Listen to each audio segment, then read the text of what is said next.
അപ്പോൾ നമസ്കാരം, എല്ലാവർക്കും പുതിയൊരു സർക്കാർ അറിയിപ്പിലേക്ക് സ്വാഗതം. സർക്കാരിൻ്റെ സാമൂഹിക സുരക്ഷാ പെൻഷൻ പദ്ധതിയുമായി ബന്ധപ്പെട്ട ഏറ്റവും പുതിയ അറിയിപ്പാണ് ഇന്ന് നിങ്ങളുമായി പങ്കുവെക്കുന്നത്.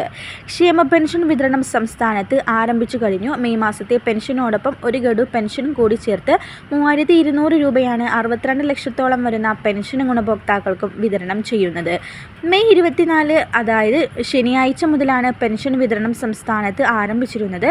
ജൂൺ 5-ന് മുന്നോടിയായിട്ട് തന്നെ വിതരണം പൂർത്തിയാക്കാനാണ് സർക്കാരിൻ്റെ തീരുമാനം. 2000 രൂപയുടെ വായ്പാ അനുമതി സർക്കാരിന് ലഭിച്ചതിന് പിന്നാലെയാണ് പെൻഷൻ എളുപ്പത്തിൽ വിതരണം ചെയ്യുന്നത്. ധനനിരക്കം മൂലം 5 മാസത്തെ പെൻഷനായിരുന്നു കുടിശ്ശികയുണ്ടായിരുന്നത്. അവ സമയബന്ധിതമായി കൊടുത്തു തീർക്കുമെന്ന് മുഖ്യമന്ത്രി പ്രഖ്യാപിച്ചിട്ടുണ്ടായിരുന്നു.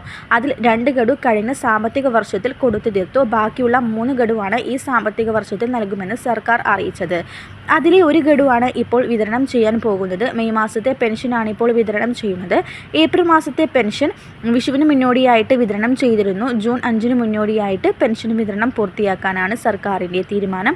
62 ലക്ഷത്തോളം വരുന്ന പെൻഷൻ ഗുണഭോക്താക്കൾക്ക് 3200 രൂപ വീതമായിരിക്കും ഉണ്ടായിരിക്കുക.